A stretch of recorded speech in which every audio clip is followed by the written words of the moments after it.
Welcome to this Arnall-Culliford knitwear tutorial. Today I'm going to show you how to do the two-colour Italian cast-on method. This video is part of our Boost Your Knitting series, 12 projects to teach you 12 new techniques from the world's best designers. To find out more about Boost Your Knitting, you can click the link up here and that will take you to our website.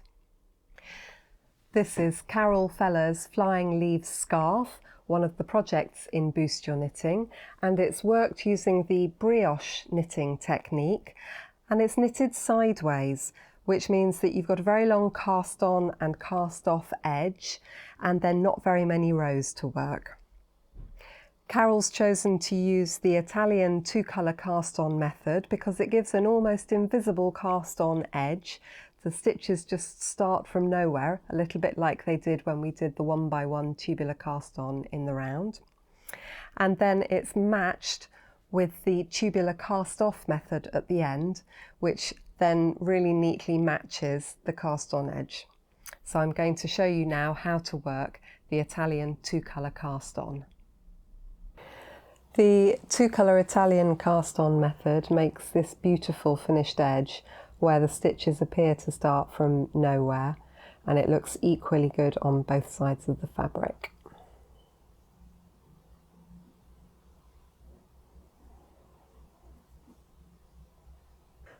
To work the Italian two-colour cast-on method, the first job to do is to tie the two ends of your yarn together with a knot. You're going to be untying this knot later, so don't tie it too tightly. You then take your needle tip onto which you're going to be casting on your stitches, and you hold the knot, the knotted ends, over the needle so that the dark yarn is closest to you and the light yarn is behind. Here we're setting up ready to work the Flying Leaves Scarf by Carol Feller in Boost Your Knitting, and it may be that for your pattern you require the dark and light the other way around, but it doesn't make any difference to the basic process. So we've got the dark yarn closest to us and the light yarn over the back, and I've put my thumb and index finger between those two yarns so that the dark yarn is over my thumb and the light yarn is over my index finger. And I'm going to do a series of movements in order to create the knit and purl stitches I need for my edge. So this is our start position with the needle kind of central between the two yarns, and we're going to go over the dark yarn, pointing the needle tip towards yourself, and then moving underneath the dark yarn and up again between the two.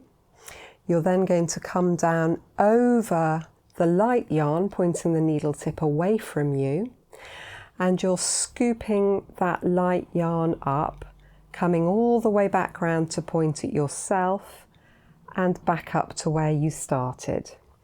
And that's created a knit stitch on my needle.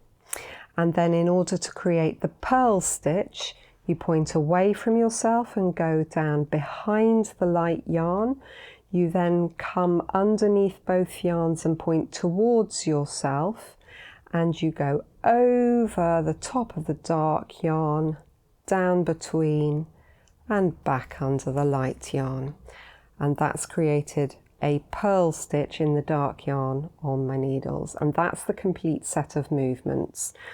So we're going to break that down and go slowly so that you can do it a few times. Obviously, you can take your time to rewind the video to watch each set again, but I will take you through a few examples.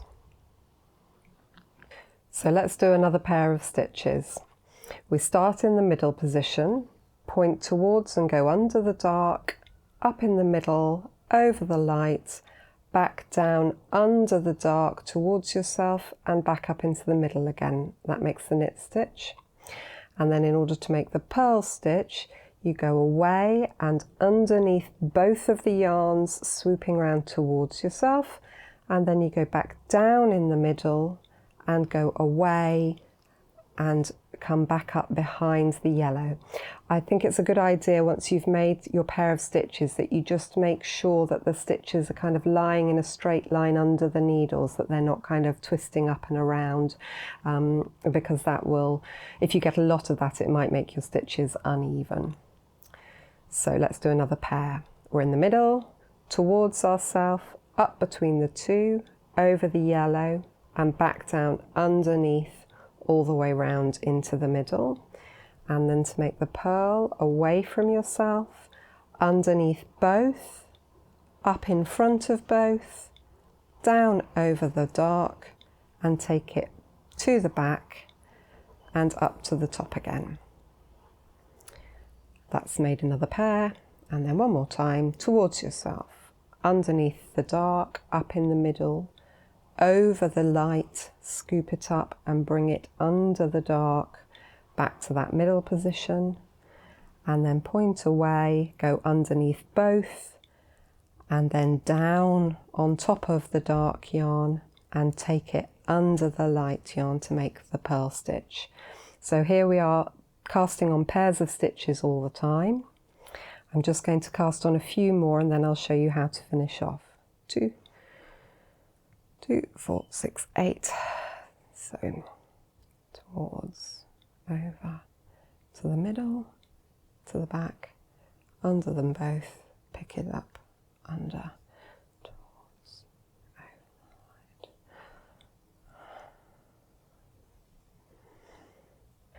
We've been casting on pairs of stitches. We started with a knit and ended with a purl, but in order to make our brioche knitting symmetrical, we want to end with a knit stitch as well. So I'm going to cast on that final knit stitch in the same way as we have been before. But if I let go of my yarns now, that knit stitch is just going to come straight off the needles. So instead, what we do is we give it a pinch. We take that yellow yarn off and we make a backwards loop. So it's basically like the shape of a letter E or a loop. You can see the yarns are crossing at the front there. If I put that back onto my needle and snug it up, tightening the ends, then you'll see now that's not going to go anywhere and my cast on edge is quite secure. And I'm now ready to work in my brioche stitch or whatever 2-colour rib you want to. This would also work for double knitting or tuck stitches. It's handy for all those things. When you come to the end of the first row, you can just slip these knotted ends off the needle and untie them and they'll be ready to weave in later. I hope you've enjoyed this tutorial on the Italian 2-colour cast on method. Why not subscribe to our YouTube channel, Gen AC Knitwear, so that you don't miss any of our forthcoming video tutorials.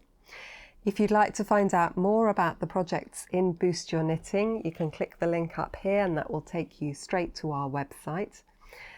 And in the meantime, thanks ever so much for watching.